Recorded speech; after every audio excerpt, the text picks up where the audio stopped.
And like I said, we're supposed to live in a civilized, free society. We don't. When they can walk in, take you as a child, turn you into a killer, and then use you, abuse you, and when they're done, throw you away. It shouldn't happen. So I sit there and I start taking these puzzle pieces. And this fits, this don't fit. And I'm going like this to picture. And I sit back. The lady walks up to the front. The guy walks up behind me. She looks at him and smiles, says, "We've got one." And that's when it started. That is where they were weeding out who's good at this, who's good at that, who's going to be a soldier, who's going to be a psychic spy.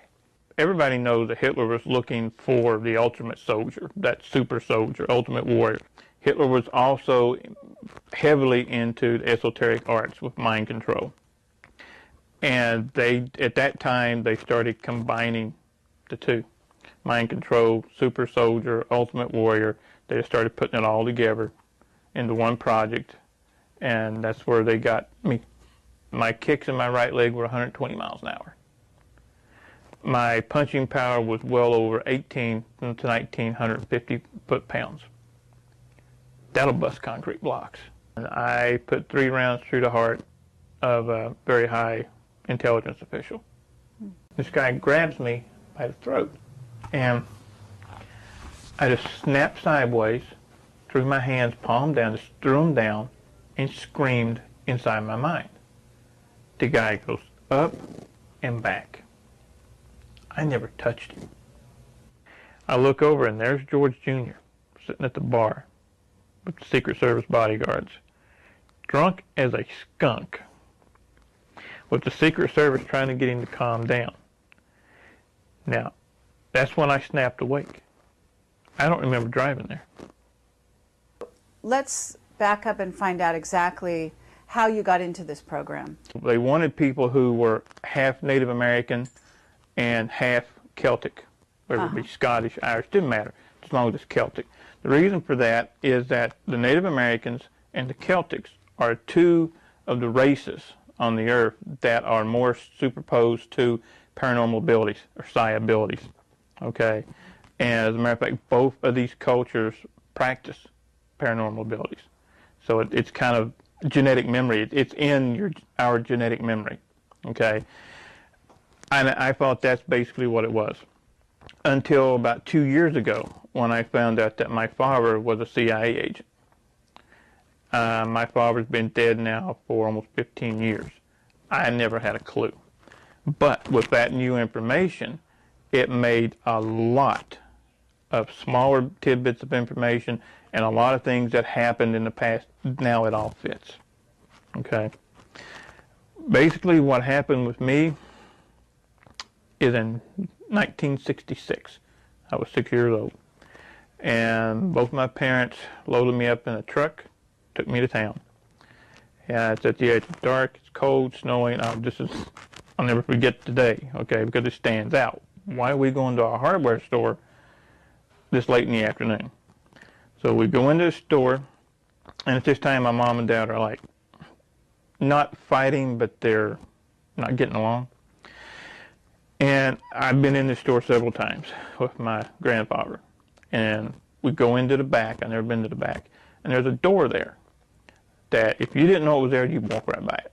Mm-hmm. So we go in, and here's 6, 7 other kids about my age. And they're all sitting at these tables, like these kindergarten tables, sitting down low with the small chairs. And they all have the same thing. They look like puzzle pieces. Well, this lady comes in that did not fit. Okay, she's tall, she's elegant. The fur coat, come on, this is Eastern Kentucky. okay? Don't happen, all right? And she played a very prominent role from there on, because she's in several of my memories. And she sets me down to play. She says, she gives me a stack of blocks, okay? And what they are is they're puzzle pieces. And says, make me a picture, and walks off.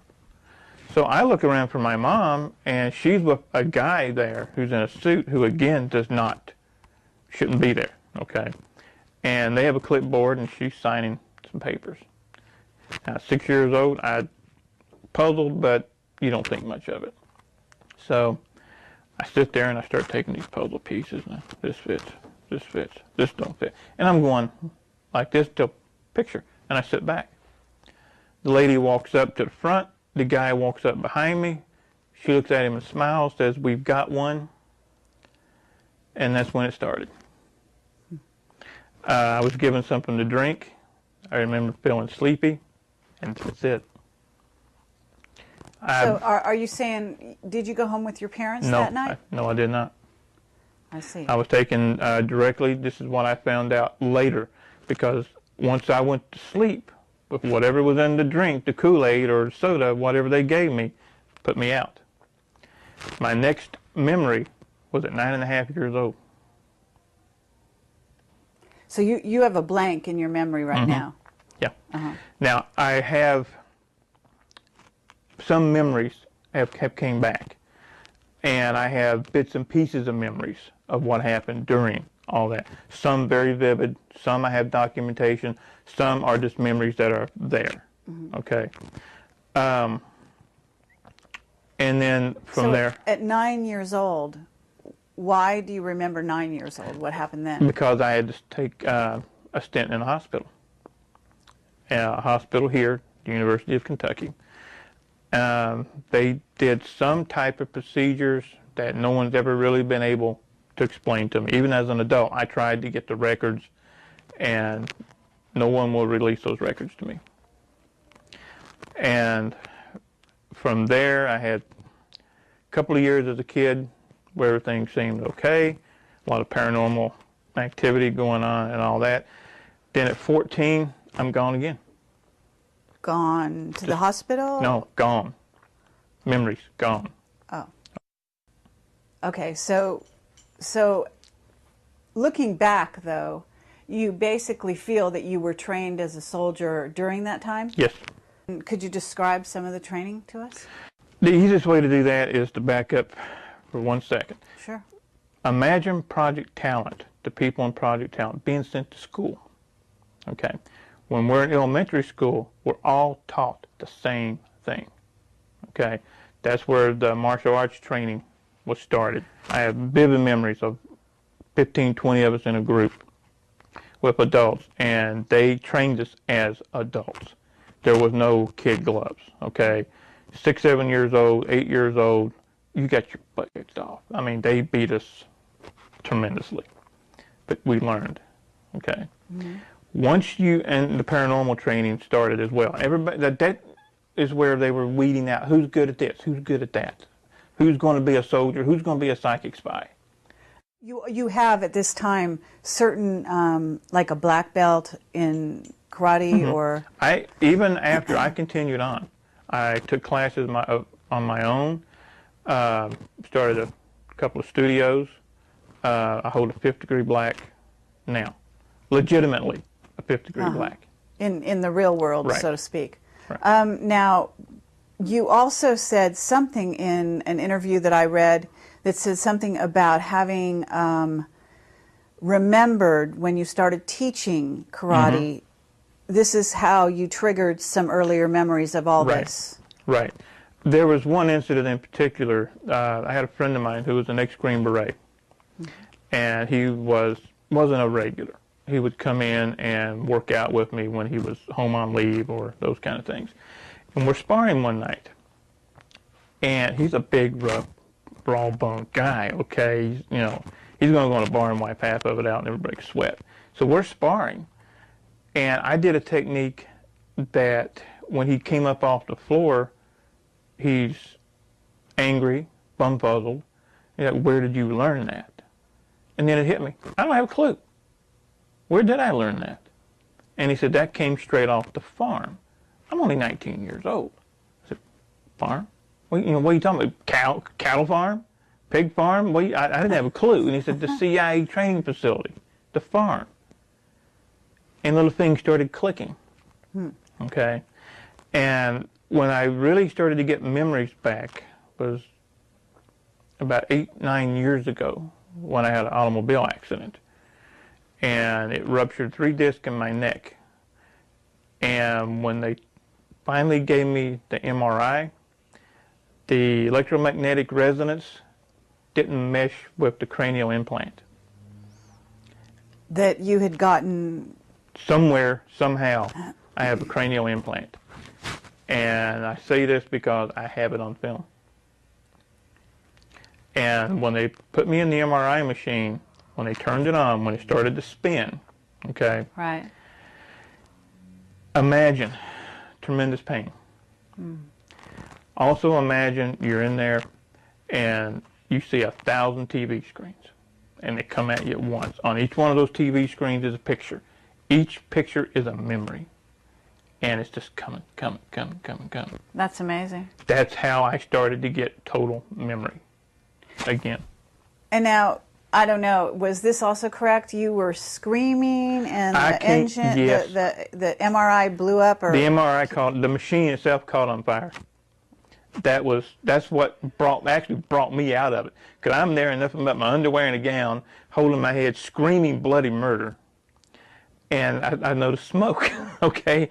And the techs come out, nurses come out, and they grab me, and they want to do all this to get me out of there. They start with the fire extinguishers and all that. Wow. Now, do you have the cranial implant to this day? It's still there. It's still there. It's just, from what I understand, it's not working. Oh. And what makes you think it's not working? Because I haven't been used anymore. I haven't had the blackout spell and be gone for 3 or 4 days or a week with no memory. Okay. They stopped. This one is dead center in the brain. It looks like a grain of rice, and it's just dead center in the brain. So it's right that there. small? It's that small. Wow. And I've had it checked through independent sources, and they look at it and like, you got a problem. It's got to be removed. Man, you're going to die. I said, no, it's fine. Don't worry about it. I don't tell them what it is. Okay? I just want their opinion. I want to hear what they have to say. I don't say anything unless I have the proof, or I have someone else who's willing to sign a deposition saying that they were there, they saw it, they know. If I don't have proof, I'll say, this is what I think. Okay. So back when you're a child and you go to the hospital, you said, did you have something going on with your body that they changed at that time? Do you know what happened? I remember going through a procedure, okay, and I remember waking up, and the machine, so this would have been 1969, okay, and I remember the machine was about the size of this table, canvas wrapped, and they were bringing it down on top of me, and it would get hot. And I wasn't supposed to wake up. I was supposed to be drugged completely while I woke up in the middle of it. And I remember being dozens of tubes laying to each side of me where they had been plugged in one at a time. Wow. Now, what happened? I don't know. Now, did you have uncommon strength, or were you, did you notice drastic changes in your outlook towards reality? I mean, at 14, this is probably hard to tell, but, as time went on, do you think that you developed at a different rate than other children? Yeah. Because of maybe some of this? I think so. I've always been stronger, faster, more endurance than anybody around. And that is also the same with all of us that came out of these projects. That's part of the super soldier structure. They want the super soldier to be just that super, beyond normal, faster, stronger, more endurance, pain tolerance, et cetera, on and on and on. That's what they want. So can you tell us what abilities you have? But if at the peak of your performance, if you want to call it that, what do you think you were capable of? Physical ones, yeah, I've kept. The paranormal abilities, I have kept some. The main paranormal abilities come out when the alternate personality comes out. That's one of the things that they did to us. They gave us alternate personalities. So we were trained in the alternate personality.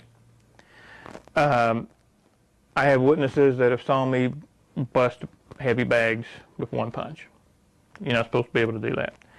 I was measured for punching power, speed, and everything at Burlington, Wisconsin, at a facility up there. It's no longer there. That did all the testing for the pro sports, for the football teams and all that. My punching power, at this time, my weight was 175 pounds. And when are we talking? How many years ago, or what year, if you, generally speaking? Let's see, 1984. Uh-huh. In the spring of 1984. Okay. And the testing came out as unreal. My punching power was heavier, stronger than that of a super heavyweight boxer. My kicking power and speed was even more than that. My kicks in my right leg were 120 miles an hour. My punching power was well over 18 to 1,950 foot-pounds. That'll bust concrete blocks. Okay, now in terms of your psychic ability, what were those abilities? My primary psychic abilities, and the ones that I have kept in this personality, is being able to get in someone's mind, being able to foresee what's events in real time. And when I mean get in someone's mind, I don't mean read their mind, read their thoughts, hear their thoughts. It's more of what some people that I work with now, we call picting. We see pictures of their thoughts. Like, you may be thirsty, thinking about a soda. I'll look at you, I'll see a Pepsi can. Okay, that's what happens. And these type of abilities to a fighter, a soldier, or an assassin, think of the edge that gives that person. So, do you have absolute recall of times when you're in the other personality now? I have witnesses to that, yeah. See, what happened is I'm not supposed to remember anything right now, okay? I imagine. The people who start to remember are usually late 50s, early 60s, okay? Much too old to really do anything, but I'm not saying 60's old, but in this society, by the time you're 60, 62, anywhere in there, people write you off. How old are you now? Because I can't tell. I'm 46. Uh-huh.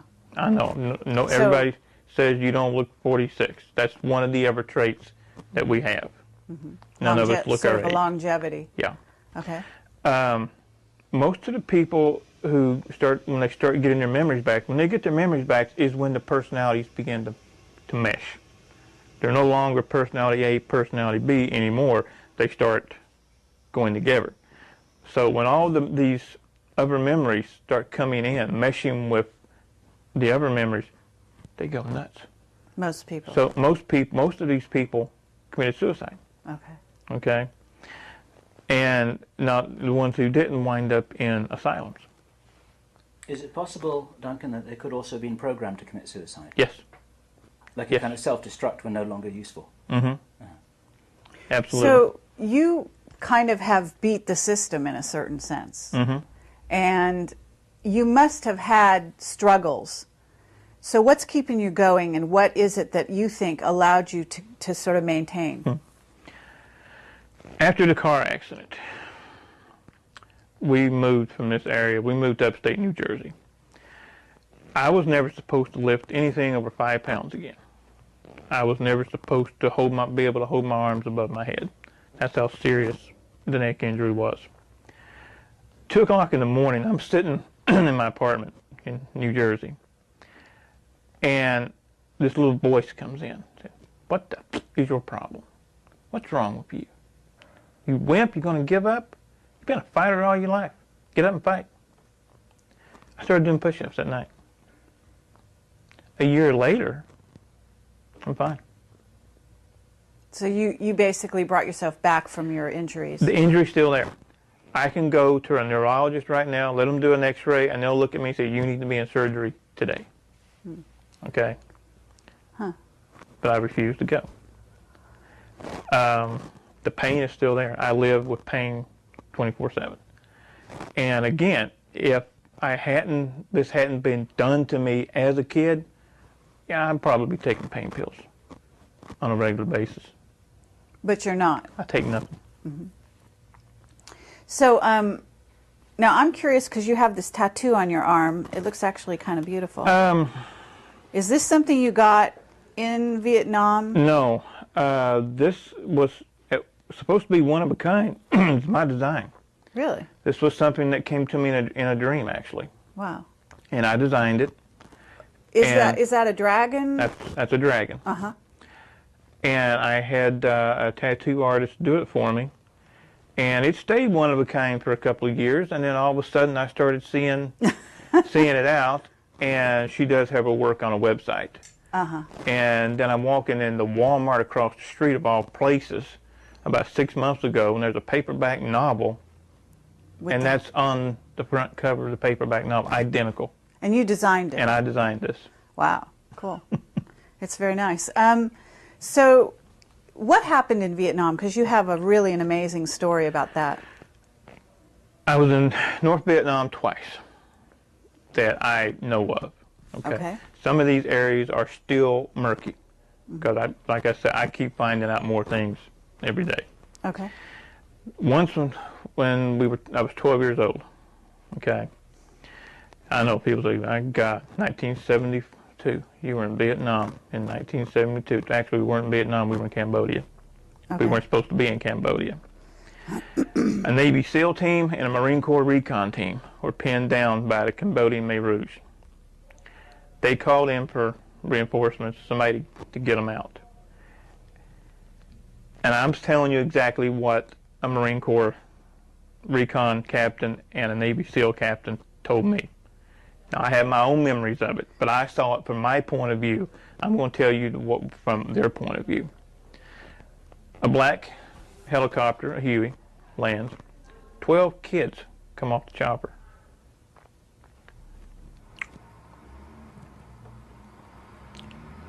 Yeah, there still are a couple of things. Take your time. We got all the time in the world, and I can understand. Long story short,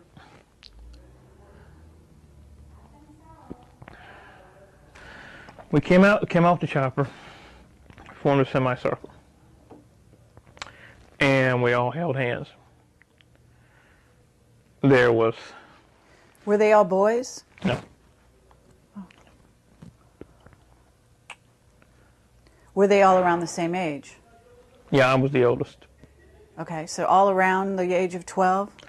Anywhere between 9 and 12. I was team leader. Okay. On that. We held hands, raised our arms, and killed them all.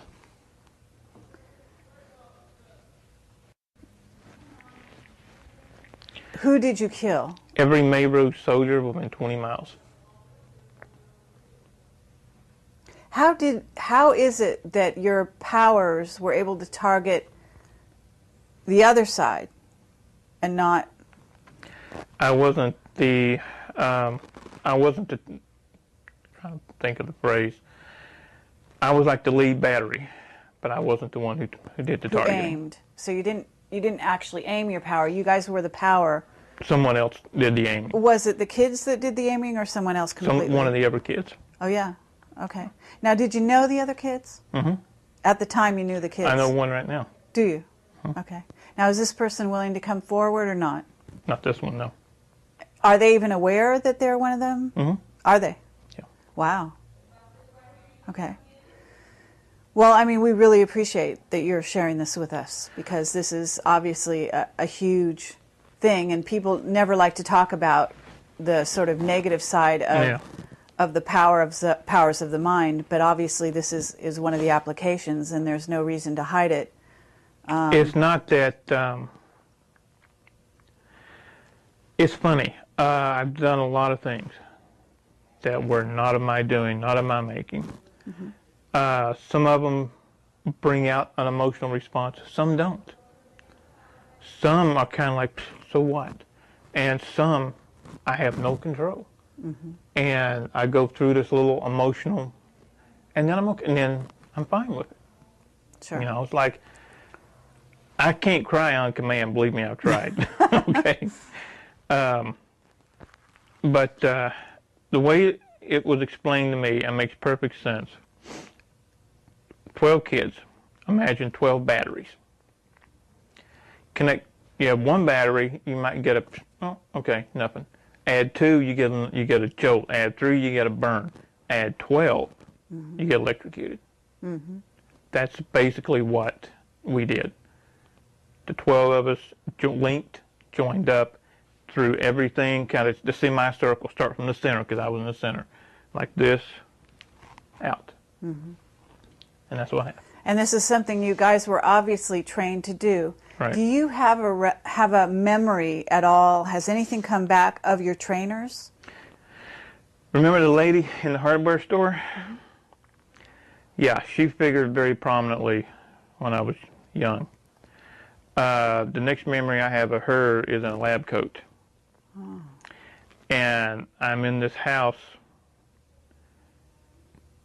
It's been described to me as the mansion.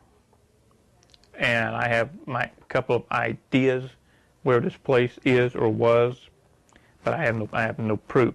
Okay. I'm in a hallway, and there's green and white tile. These 12 by 12 tiles is on the floor. And I'm doing something that all of us that come out of this has the same trait. We don't come down on one knee or anything like that. We squat. Makes no sense in some ways, but in some ways to us it does. We squat on the balls of our feet with the arms out loose, almost like an animal. Okay? Okay. About 10 feet away, I have a small water bucket. And what I'm doing is raising the bucket, trying to turn it over, sit it down gently. Raising it with your mind or with your hands? Correct, just with my mind. I see. And what I'm doing is I'm raising it, turning it about halfway, and it's just dropping. I'm not getting it, okay? And I look around, and this lady's behind me with her clipboard, taking notes. And I tried to get a response. I looked at her trying to be nice. I said, I've almost got it. And she basically just looks down, snarls, and walks off. There was nothing nice about any of this. Wow. So, okay. You said you were in Vietnam twice that you remembered. What was the second time? The second time, all I remember is being shot down. We were taking off in a Black Hawk. No, I'm sorry, not a Black Hawk. That was that's another incident in a Huey, and we got about 10 feet off the ground, and took some anti-aircraft fire, and we went down. And this Navy SEAL captain, who we've talked about, is the one that pulled me out of the chopper. Oh. So this is the guy, the witness that you say is also witness to the Vietnam incident that you told us with the kids. Correct. And he was in charge of where was he at the time? The easiest way to say about this guy, his whole family was CIA. Okay. He was one of the most decorated and had one of the best kill records in Vietnam. His abilities as a sniper were unparalleled. And then at the same time, he was also a sailboat captain, because he pulled, I think, 5 or 7 tours in Vietnam. So, but he wasn't messed with the way you were, I'm assuming. He does have some memory gaps, yes, but not to the extent that I have or some of the other. And how did you guys hook up? When I started getting my memories back, I started looking for him.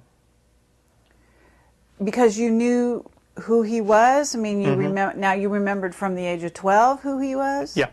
I remembered his face, and I knew, being what he was, he's going to only be in certain circles. So I started frequenting those circles. And I finally found him, and we sat down at dinner at a casino and started trading stories, and That's history. Wow. That's great. Is he willing to come forward on record? He is, yes. Would you introduce us? Yes. Thank you. Absolutely. Okay, so can you tell us a little bit more? I mean, I'm going to imagine you were a remote viewer. Am I right? Not one of the best, but yeah. Okay. So you were physically trained, you were mentally very astute. What was your title? Were you, in other words, you said some were psychic spies, some were warriors? Correct. My problem, and I've been told this by some very strong sides, is my problem is that I fight the psychic abilities. I don't just let them flow. I fight them for whatever reason. I block them myself. Mm-hmm. As I graduated through Project Talent, I said it was a school, moving on. At what age was this, would you say? This would have been mid to late teens. Okay. I was turned into a soldier with psi abilities. Mm-hmm. Like I said, I wasn't one of those that was put into the pitch black room and could tell you what a politician 4,000 miles away was having for breakfast. Okay, I wasn't one of those. Okay. I know some people who were. Sure. But I wasn't. Now, did you know Joseph McMonigal in that? That name does ring a bell. Uh-huh. I've been asked that before. I just can't say for sure. Okay. So where were you based, do you think? I mean, you weren't based in Kentucky. No. I have memories of being in several different training facilities. I do know I spent 3 years on St. Thomas, on the island of St. Thomas in the Virgin Islands. Hmm. And that was verified to me about 3 years ago. Okay. I'm going around seeing people, and they're looking at me saying, I haven't seen you since you were a kid. I guess what I'm trying to get at is, once you were trained, you were sort of ready to go. So where did they use you? Do you have any idea? Were you in war? After Nam, I do have some vivid memories of a couple of assassinations that were carried out. I have memories of being on military bases. And I had it verified that I was at Norfolk Station, Norfolk, Virginia, by a radar man who was stationed there when I was with a team. And he contacted me because he saw my picture. Hmm. And so he told me, what happened during this time is that he told me things as fact that happened that I thought were just dreams/memories. And he's telling me this without me telling him anything. Were you an assassin? Yeah. Okay. Yeah, I was. And I don't know, how did you assassinate people, and what kind of people would you be assassinating? Do you have any idea? I mean, were they people in wartime? Were they Americans? Some, yeah. Uh-huh. One that I remember, and I think I remember it so vividly, is because it was the last one. The last time I ever did anything for the government was in D.C. And I put 3 rounds through the heart of a very high intelligence official. Now, do you have conscious memory of this? Or? Of this one, I do, yes. Okay. I never knew the name. I was given a photo, a target, habits, do the job. That's it. And do you remember any operations taking place in other countries? France. In France? Mm-hmm. That's interesting. What the vivid memory is that I have, and I also was shown a photograph of me sitting at a little cafe from the Eiffel Tower. Okay? Mm-hmm. I have no knowledge at that time of being in France.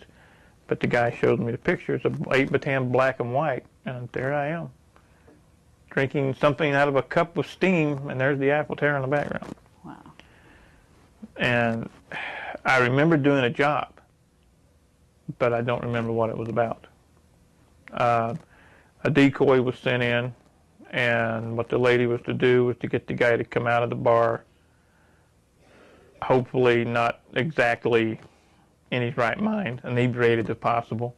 And my job was to snatch, grab, get the information, and then terminate. And I remember doing the snatch and the grab, and then the memory fades from there. Uh-huh. So you must see movies, right?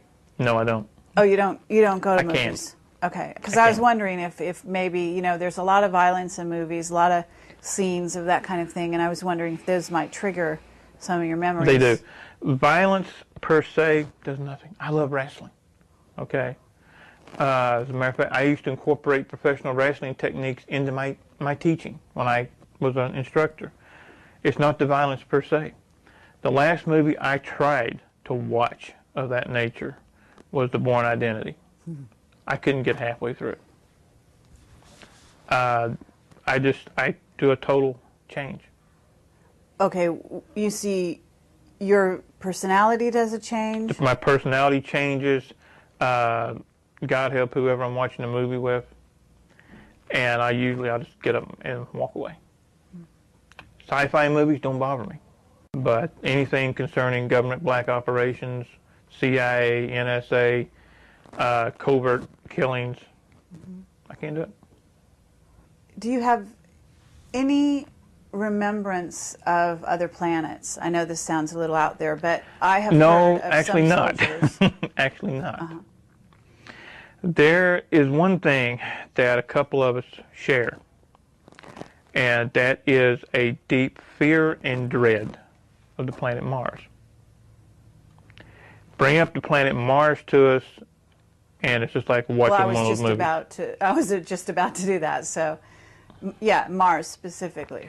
There is something about Mars that changes our entire attitude at that time. I know one person who point blank says they better leave Mars alone. Leave it alone. Meaning leave it alone, don't talk about it, or meaning don't go there? Don't go. That they're waking something up. On Mars. Mm-hmm. Now you're still a psychic, would you say? Okay. So you must have some thoughts or associations with Mars. Are you willing to talk about that? I mean, because I know that you said that you develop headaches sometimes after these talks. You know, where you reveal and kind of go back in your own mind as to your history. I'm having a good one right now. Headaches are part of the conditioning. Sure. Okay, it's a headache, but it's a fake headache. It's a programmed headache. I'd like to know if you see special machinery. Yes. Okay. It's underground. And have you seen any certain kind of beings there? Yes, they're in stasis. It's like a kind of artificially induced hibernation. Thank you. And is that, it's not humans that are in that state? No. It's the beings. And they're very tall.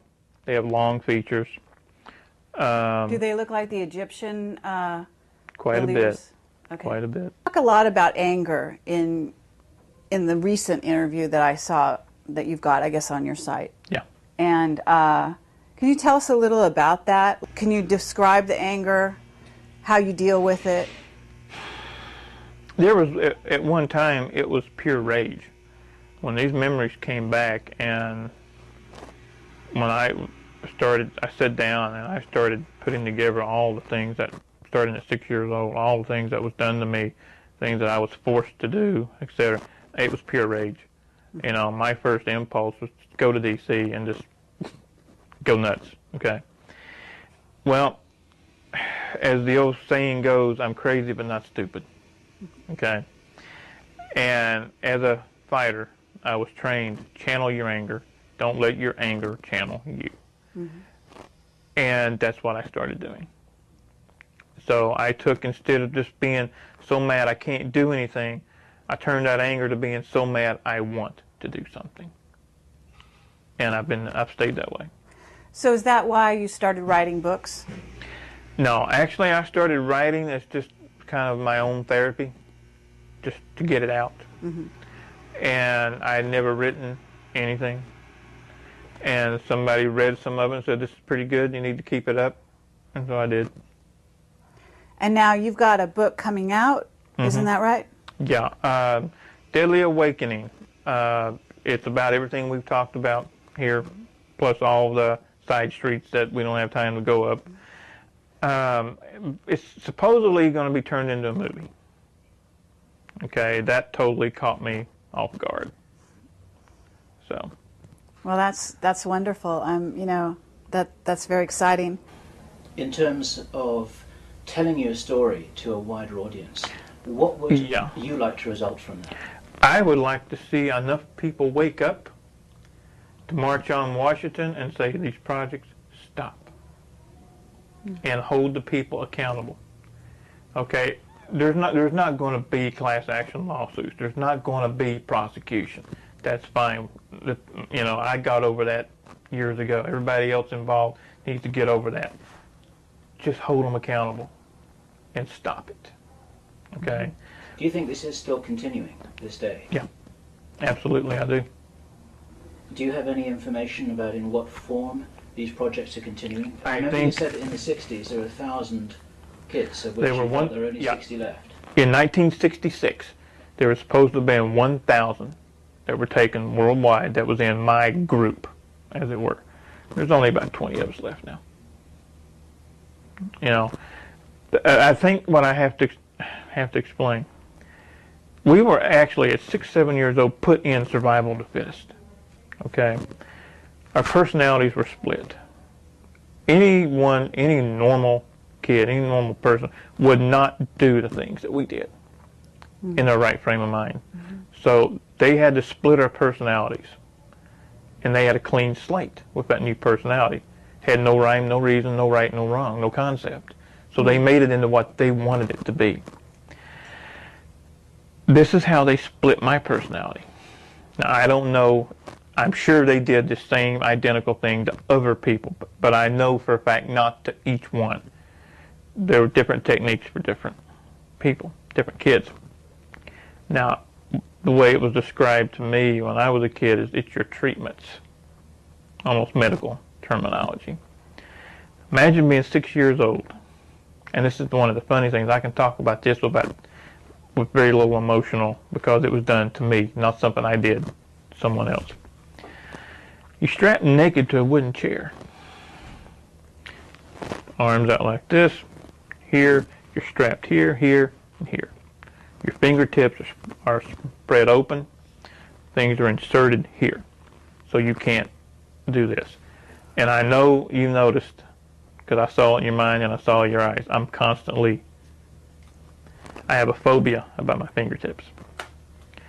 What they did is they inserted needles underneath the fingertips. That's bad enough. Hook those needles up to electric current and turn it on. Waterboarding is where you basically drown the person and then bring them back. In my case, they did 2 ways. Strapped to a chair and would take a water hose and just spray it. You can't breathe, and then you're gone. Then they bring you back and all that. And then I remember having my head dunked. That's why I don't swim. Now, what would be the purpose of that? To cause pain, intense pain. What happens when the body and the psyche goes through the amount of pain it can tolerate, you black out. You pass out, you faint. Well, the Germans brought over a drug with them. Once injected, it blocks those receptors. You can't black out. You can't even force yourself to faint. So once the psyche has gotten to a point to where it cannot take any more, you have 2 choices. Split off into another personality to save yourself, or die. Okay. Okay, I understand. When the pain becomes too much, the way you're able to survive and stay together mentally is actually to go someplace else. Exactly. And you go so far someplace else that you're actually in another, creating another you part create, of you. Exactly. You create a total separate individual to where they can pull out that alternate personality. Now, 1 second I'm me, next second I'm somebody else. Now I'm back to me. That's how they wanted you. Have you seen Manchurian Candidate? No.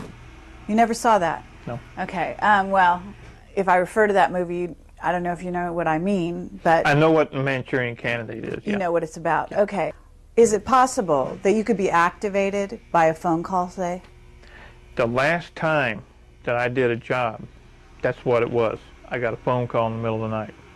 Can I be activated now? I do not think so.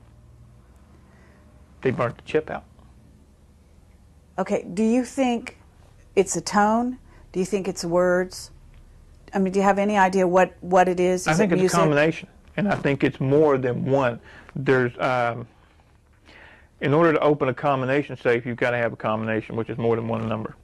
So I think what they did, they set up, you have to have a system of checks, balances, and fail-safes, to where if you're watching TV and all of a sudden you hear the correct word or whatever, you freak out, kill everybody. Then you will start seeing this happening everywhere. There has to be a fail-safe to keep that from happening. So I've always thought that it's a combination of words, tones, numbers. I see. What have you. But what happened during this night is I was in bed. My wife and I were in bed. The phone rings. I reach over, pick it up, put it to my ear. No more than 3 seconds pass. I hang the phone up. I get up. I get dressed. I leave. I'm gone 3 days and 3 nights. And at that time, we lived exactly 11 miles from the airport that you guys passed coming here. Oh. When I came back 3 days later, there was only 22 additional miles on the car. I went to the airport. But you have no memory on where you went. I went to D.C. This is when I went to D.C. and did a termination job on this individual. Now, what year was that? 1985. So this is quite a while ago. Yeah. And here's something that I'll tell you guys, I didn't want to put on the tape. I'm sitting in a Mexican restaurant, very nice 2-story Mexican restaurant, and I hear somebody laughing. This was before the president now was the governor of Texas. I look over and there's George Jr. sitting at the bar with the Secret Service bodyguards, drunk as a skunk, with the Secret Service trying to get him to calm down. Now, that's when I snapped awake. I don't remember driving there. And I'm looking around and where the hell am I at? But yet there he is. I had one impulse. Kind of terminate. And I had a gun in my pocket. And for whatever reason, I fought the impulse down, and I didn't kill him. In other words, you remember who he is now, but you didn't know who he was when you were there? I didn't have a clue. He was just some guy who was getting drunk with Secret Service around him. Exactly. I did not have a clue who he was. And then I'm sitting there watching the news sometime later when the governor of Texas has announced his bid to run for the presidency, and I look at him, I'm like, holy. Oh, this was before he became president? Yes. I got it. Years before. So in that context, maybe it makes even more sense. And it's even scarier. What about underground bases? Do you think you've ever been in an underground base? I know where one is, right here in the state. When I was in my mostly late teens, okay, I remember the farmhouse that we lived on was situated in a valley. And there were old logging roads that went all the way around the valley. I had a good 5-mile run up and down the mountains on a good graded road. There was also some worked out strip mines over to the southeast of there. Well, one day I'm running out through there and I decide to drop down the hill and go over and look around. As soon as I do, I can feel the vibrations in the ground. And I drop down and I put my ear to the ground the way my grandfather, taught me how to do. And I get up and this little voice says, "Get the hell out of here." As I'm running back up the hill, a chopper lands. Wow. I didn't go back anymore. But a couple of days later, 2 things happened at once. Okay, my father had a friend. His name was Paul Preston. Paul Preston was somebody, and still is somebody, that I would terminate with extreme prejudice. I don't care to say that. When I was 14, we were getting ready to work the field. We had a cash farm, and I was working on a tractor. We lived about a mile up a dirt road, off the main road, and I can sense a vehicle coming before it's halfway up. I stop and I look out, okay, and I see this grayish silver van coming up into the driveway. Brand new. Has a UHF antenna on top. I've never seen anything like this. Again, this is Kentucky in the mid-70s. Nobody had that kind of money. This was before the coal boom, before the energy crisis, before people made 20 bucks an hour. You know, people were lucky to make minimum wage, okay? And this guy gets out of this van, and I noticed it has Texas tags. I had heard my dad talk about this guy. They were childhood friends. And then this was confirmed to me later on that they were in the CIA together, that Paul Preston was actually station chief in more than one area. But he gets out of the van, just calls me by name. I never met the guy before to my knowledge. And in that instant, I had two thoughts. One was run, because this guy's bad news, this guy's dangerous, run. The other was take him out, kill him before he kills you. Okay? I'm only 14 years old. Wow. Yeah, my hair was longer then than it is now. And my dad comes down from the house. And they do the handshake, slap on the back, huggy, all this kind of stuff. Well, Mr. Preston looks at my dad, gets real serious, says, we got to go talk. No, my dad changes. His demeanor changes. So they go away for about 20 minutes. And all this time, you know, I got the tool chest. I'm getting the tractor going, you know, spring plow, you know, all that kind of stuff. 20, 30 minutes later, Paul Preston comes back down from the house. He ain't talking to me then. He's in a real bad mood. Gets in the van, leaves. I barely saw my dad the rest of that day, because this is early morning because it's still cool. You know, didn't want to be around him the rest of the day. Okay, he was one ticked off Irishman. Well, that night, okay, my mom had a habit of sitting on the front porch at night. And I slept upstairs. She came in that night about 10, 11 o'clock, screaming for my dad that there's something over top of the house. And by the time he went out, it was gone. And I could hear the whole conversation. She said it was bigger than the house, was round, had lights all the way around it. I didn't know anything about UFOs. I knew nothing about that. I knew farming. I knew martial arts. You know, I knew how to fight. I knew how to hunt, how to track, etc., etc. I knew nothing about anything like that. So the next night, this happens again. The third day, something happens to me. Okay. All the time I work and I train. I work and I train. So I'm going 12 hours a day every day. I worked out even harder than I had ever done before. And I think the reason being is to go to bed early, because that's exactly what I did. I went to bed early. That night, I go to bed. I'm laying there. Don't know how long. But I feel like I'm on fire when I snapped awake. I can't move. All I can do is open my eyes. The whole upstairs is full of light. And I can see a bipedal figure standing by the bed. I can see a head, I can see the arms, I can see the legs. That's it. And I know it's talking to me. It's telling me something. And the next thing I know, my dad is shaking my shoulder, because my brothers saw the light and they thought the upstairs was on fire. That's all I remember. I don't remember anything again until I'm almost 18. Meaning no memories between the age of 14 and the age of 18? Right. I didn't get my driver's license until I was almost 18. I should have had them at 16. I didn't get them until I was almost 18, because I wasn't around to get them. Do you remember what the being looked like, other than 2 arms, 2 legs? That's all I could see. A torso, 2 arms, 2 legs, and a head. Not an oval-shaped head, but a head-shaped head.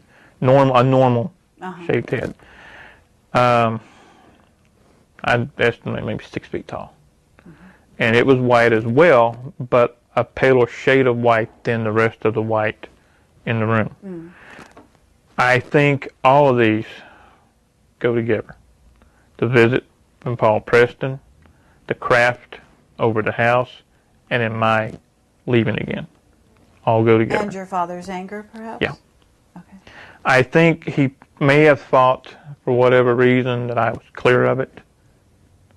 And then Paul Preston comes back and says, no. I don't think he had a choice in the matter. The only anger I have with them is not coming out and telling me something. Okay? Especially after I'm an adult, and I start getting memories back, and I start saying, okay, what gives here? I know this isn't what happened. I know this wasn't right. What gives? I think I deserve more of an answer than can't tell you and leave. The first thing I did is when I started getting memories back is I started looking up old friends. And I would ask them, during this year, 73, 74, 75, where were we? What were we doing? I have memories of doing things. And every one of them, to a T, we were doing this. We were out doing this. Well, I remember that. They go, how could you? You weren't here. And one guy even went so far as to say, we went up to the farm to pick you up one day to see if you wanted to go away. We hadn't heard from you. Your dad ran us off. So what I had of those years were false memories. The memories I had of camping, going to the Dairy Queen, that kind of thing, were implanted. So you also said in your writing that you have one of your arms is wired or something, is the what right you call one. it? Yeah. The implant is right here. I know it's right there for 2 specific reasons. One, I had a guy put a meter over it, and they found it that way. And 2, it itches. And what it is, I call it an enhancer. It increases physical strength and speed. There's like wires that run from it that go down the arm and into the fingers. And it's only in this shoulder and this arm. It's not body-wide. I wish it was, but it's not. This is the hand and the arm that I've busted many heavy bags with. As a matter of fact, there was an incident to where I grabbed a guy who was a good 40 pounds heavier than me and just straight up off his feet. And then when I realized what I had done, it just dropped. It's like it's tied. I don't know the science of how it's tied in. I really don't. But I know that it's tied in with the fight or flight scenario. When there's danger, it kicks in. If I feel threatened, it kicks in. The throwing of energy, yeah. That one freaked me out when it happened. I had a job in Lexington, a place that at that time was called the Community Kitchen. There was no kitchen. What it was a facility for homeless, indigent, that kind of thing. We had doctor's offices, we had social service offices, showers, clothing, all that. But it was also a haven for pushers, users, abusers, rapists, killers, you name it, they came in there. We could have 60 to 100 people in the facility at any one time, and I was chief of security. And we had a fight that broke out. I mean, it was nothing. We'd have 3 or 4 fights a day, okay? But we had 2 girls get into it. They fight worse than men, okay? And my partner had one holding her down. I was holding the other one down. And when I say holding them down, I was just sitting there with one arm on her shoulder, okay? She was laughing about it. And the next thing I know, I look up and I see this extremely large man standing over top of him, and he's got 3 or 4 friends with him. And he's giving this routine. I'm giving you the count of whatever to get off of her. I'm going to do this. Well, I snapped. I'm on the ground. I look up. I see I'm outnumbered, outgunned. I changed. Normally, I would have just rolled out of the way, got up, started cussing him right back at him, threw him out the door. No. I stood up and hit him. And the witnesses there said I didn't just hit him once. I hit him 12 times in a matter of a second. It broke his neck. His neck was as big as my legs. And it just snapped his neck. Well, when that happened, the whole facility went berserk. It just went, half of them were coming at me and my partner, and the other half was using it as an excuse to get whoever they didn't like. Mm-hmm. And it's during these times that something happens that I can't explain. It's like I step outside of space and time. Everything turns black and white. Everything goes slow motion. It's like I've got all the time in the world to go from point A to point B because this guy ain't moving. Okay, and it's like I'm just walking through, bam, bam, bam, guys going down, and then I'm grabbed. This guy grabs me by the throat, and I just snapped sideways, threw my hands palm down, just threw them down, and screamed inside my mind. The guy goes up and back. I never touched him. And when that happened, that ended the entire fight. Because I'm standing there, and I'm looking around, and I'm suddenly aware that everybody's staring at me.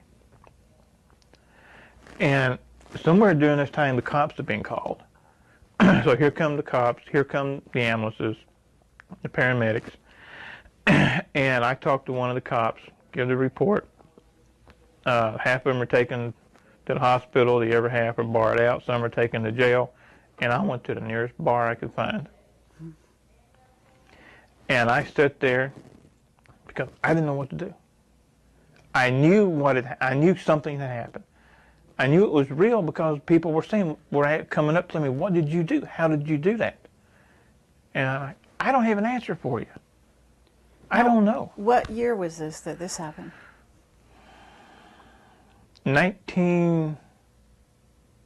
either 89 or 90. I'm trying to, I worked so many jobs during that time, during those years, which is something else that I've been told is indicative of all of us that came out of these black operations. None of us could hold a job.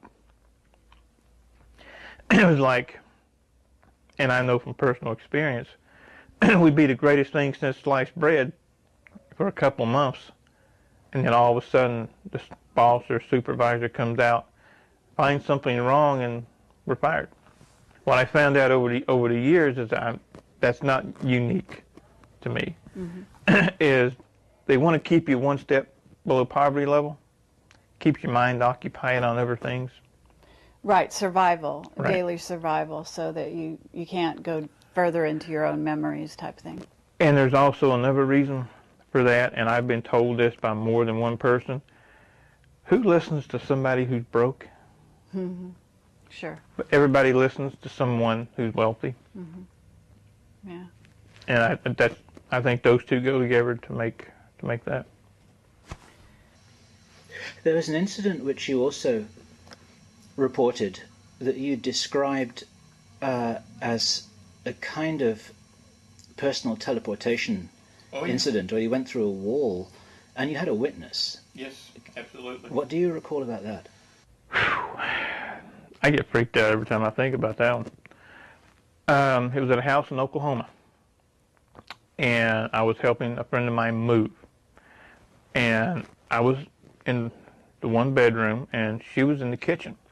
For me to get from the bed to the front door would have entailed going down, cutting across, down, cutting across, very winding way. Well, as I said, she was in the kitchen, straight line, kitchen, living room, front door. No door in between, no wall in between.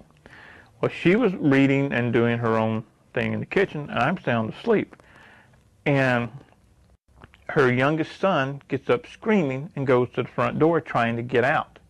This is 2, 3 o'clock in the morning. She jumps up, starts to run to get him. I hear the scream, and I remember raising up on one shoulder, in the mind, seeing the kid, reaching toward the door, and I'm at the door. She said that I came through the wall in front of her, and all she could do was to stop and say, "Whoa." And I think, whatever I did, if I had frozen inside that wall, that would have been fun. My grandfather, my mom's mom, was a full-blood Cherokee, and he gave me the name of Gray Feather. Gray Feather? Yeah. And I asked him once, I said, Pops, what does Gray Feather mean? And he said, "You're a tween man." And he had an accent, and I said, "A what?" He said, "You walk between worlds." And this is before I knew anything about anything. I saw 9/11 2 weeks before it happened. I put it up on some bulletin boards on the net, was laughed at. I lived in Delaware at that time, right on the eastern shore, walking distance to the beach. I had a trip planned to Boston. A couple of days before the trip, because we were going to drive it, I get a phone call. And it's the metallic, digitized voice. It says, "Postpone your trip. 2-day window, plus or minus 1 day, wherever, here, or here. It's going to be something big happen in New York. You don't be caught in it." Now, have you had other premonitions that haven't come true yet? Yeah. I've seen this country almost split in half. I mean, physically split in half. Again, I lived in Delaware, and I just laid down, and it's one of those times where 1 minute I'm here, next minute I'm here, okay? And I'm looking down on the United States. This is before I knew about the super volcano and all this and that, but I saw that area all going up into Canada, coming all the way down into Mexico. The whole western part of the country split off from the rest of the United States. And what I'm seeing is like a river of fire coming all the way down. Wow. And did you have a timeline for that? Soon. Very soon. So are you making any plans for yourself and your family because of what you're dreaming or seeing? Yeah? Yeah. Are you finding a safe place? There's really not going to be a safe place. The best preparedness that I know of is to be able to be mobile. There is no one safe place. Okay. I started to go public when I lived in Delaware, after an attempt was made on my life. So when was that, approximately? About 2002. I was out for a jog. I mean, I'd had other things happen before, but I didn't, at that time, never made the connection. Okay? Now I make the connection. I was out for a jog, and it's in the wintertime, and I hear a motorcycle. Motorcycle. You ever been on the East Coast in the wintertime when the wind blows? It's frigid. I have, actually. And I'm out jogging, and I hear a motorcycle, and the ears go up, the hairs start standing up, one of those. So I go from a hard run just to a light jog, and I see the motorcycle. Solid black. No insignia, just solid black. 2 riders dressed in black. Black OPEC face mask. I'm going this way, they're coming this way. This thing is going so slow, I'm trying to understand how in the world it's staying up. And as it comes up to me, I'm running scenarios. Okay, I'm wearing ankle weights and wrist weights. Like, okay, I'm waiting to see a gun. So I'm thinking, this was coming off, this is going to throw, forward row, kick the back wheel, try to get an advantage. Just all this is playing out of my mind. The guy does open his coat, puts his hand in his coat. This is the rider. All I see are two fingers. Points them at me and goes like this. And goes back. And I'm thinking, okay, this is just a warning. Okay. And they slowly go on down the road, going towards Route 1 to go north. I didn't make it 10 steps. I had puke, bile, everything. I had to crawl home. I was sick for 3 days. I finally got to the doctor and said I had some kind of unknown viral infection. He did shoot me, just not with a gun. I think half the people who hear what I have to say look at it and say, what a lying stack of dung. This is so much BS. There is no way any of this could happen, etc., etc., etc. Well, I'll give a response that I gave a guy on a radio show one night. I wish that were true. I'd love to be able to take a pill every day and have a nice life. But I can't, because it did happen. And I don't have the whole story myself. And I may never get it. What happened to me, you know, I told about how they split the personality. That's just the tip of the iceberg, okay? I remember the beatings, to being thrown naked into a refrigerator room because I couldn't get something right. You know, this went on, and not just to me, but to all of us that were in this particular group. And this stuff shouldn't happen. You know, we consider ourselves a civilized, free society. There's nothing civilized about this. There's nothing free about this. There is strength in numbers. I would like to see, I mean, come on. You can have a 1,000,000-man march on Washington put together by somebody that the government laughed at. Why couldn't we do the same thing? This stuff has got to stop. You know, people, and like I said, we're supposed to live in a civilized, free society. We don't. When they can walk in, take you as a child, turn you into a killer, and then use you, abuse you, and when they're done, throw you away. It shouldn't happen. And you asked earlier, what is the one thing that I would like to see come of this and any subsequent movies, videos, whatever? I want to sit in a chair just like this in Washington, D.C., in front of the full Senate and demand answers. I'd do it in a heartbeat. I ain't shy.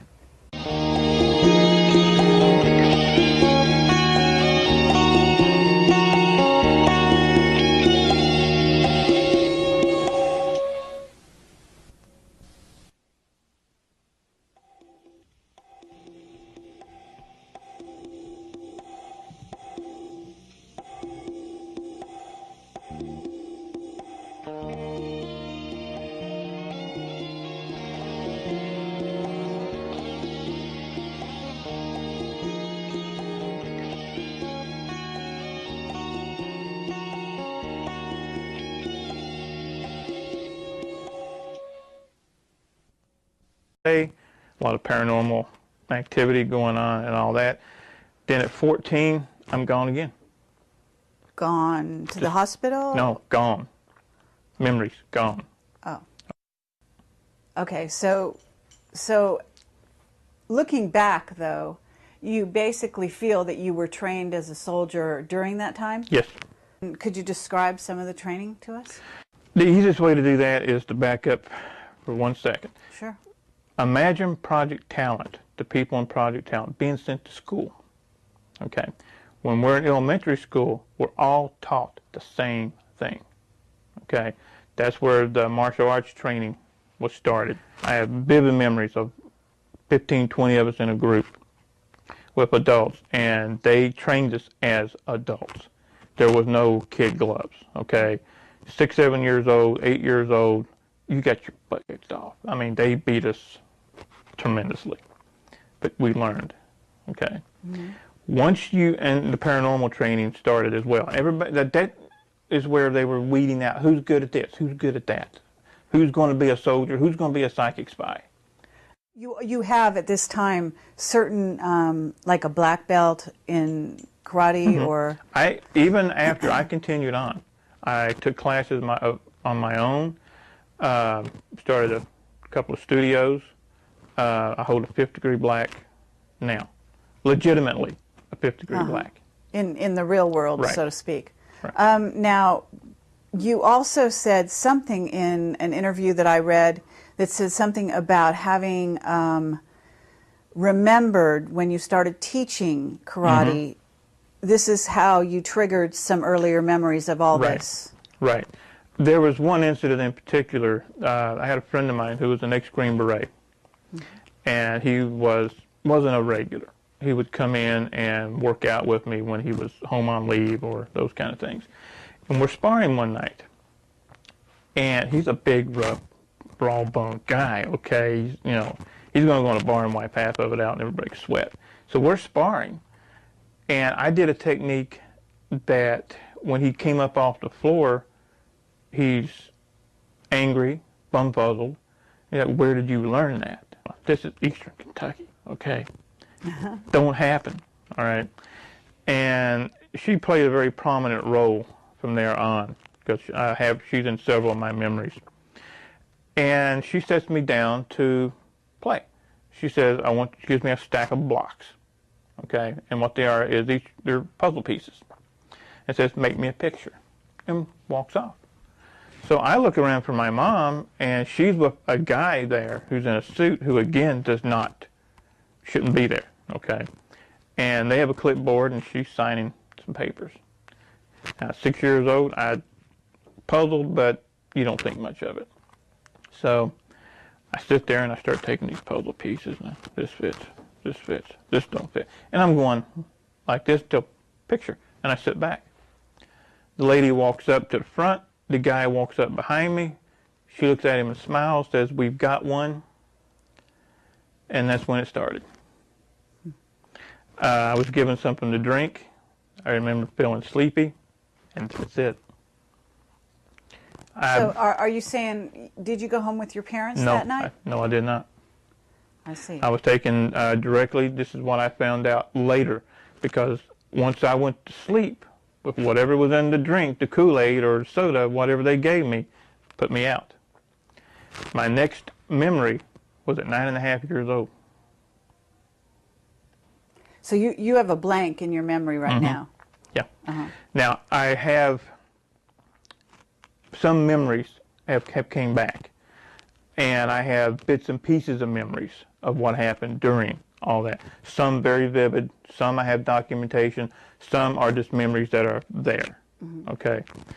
And then from there... At 9 years old, why do you remember 9 years old? What happened then? Because I had to take a stint in a hospital. A hospital here, the University of Kentucky.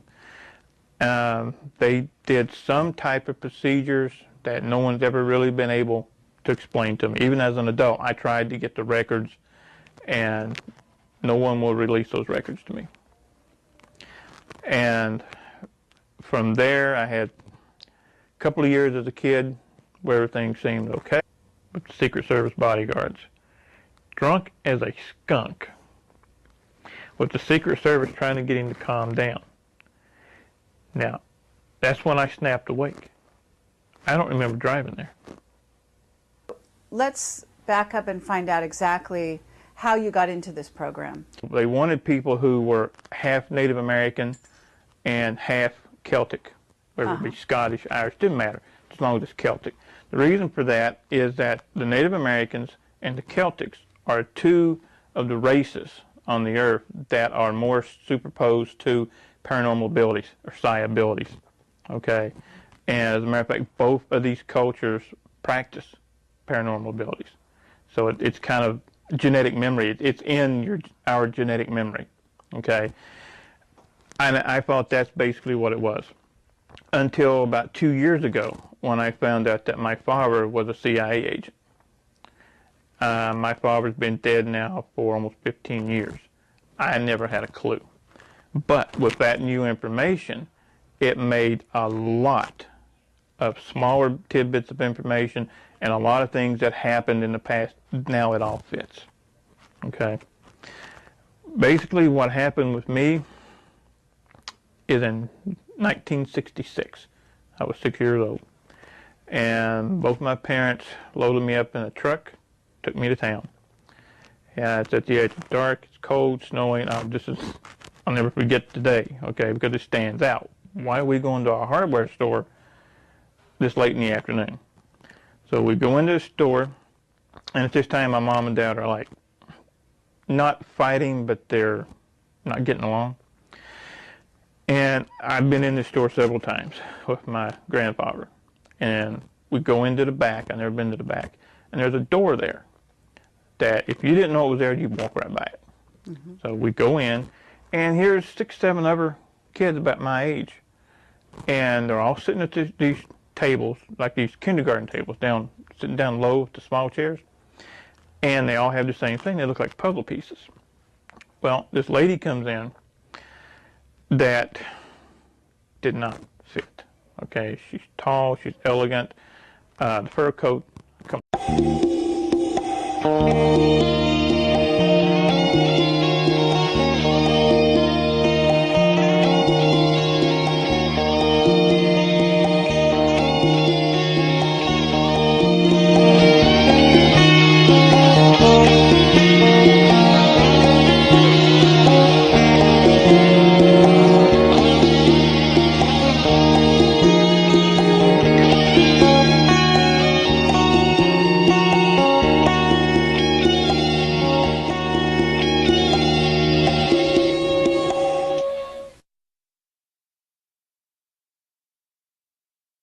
And like I said, we're supposed to live in a civilized, free society.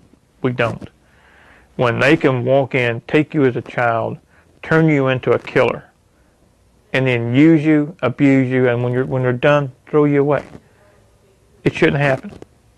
So I sit there and I start taking these puzzle pieces. And this fits, this don't fit. And I'm going like this till picture, and I sit back.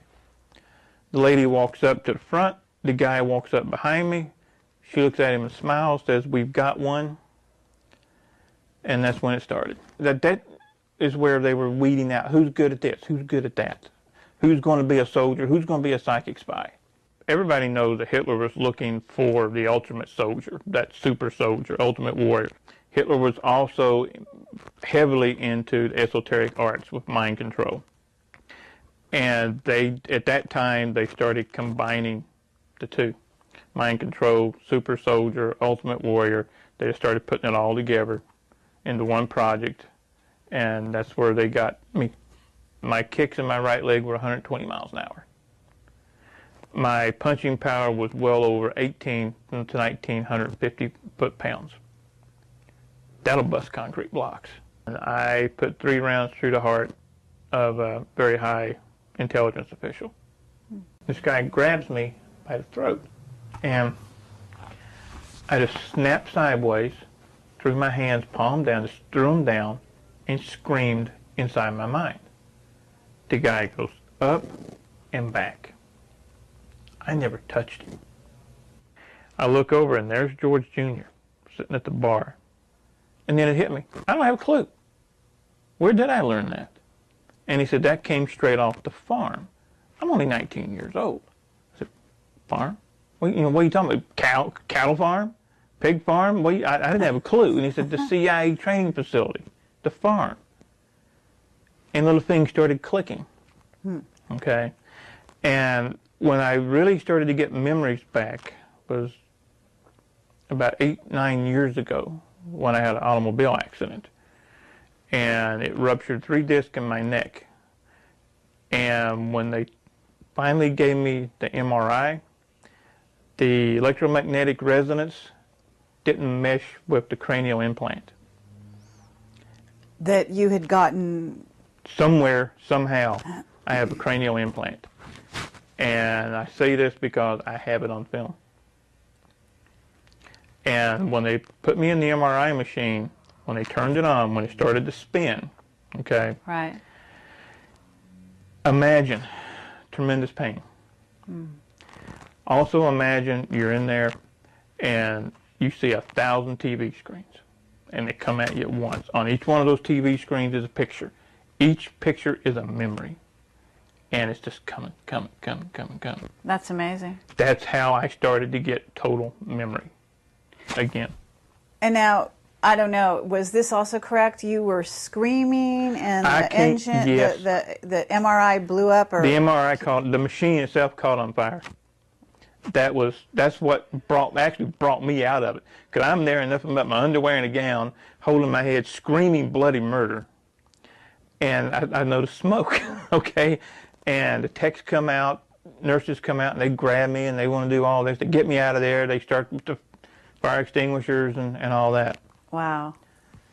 Now, do you have the cranial implant to this day? It's still there. It's still there. It's just, from what I understand, it's not working.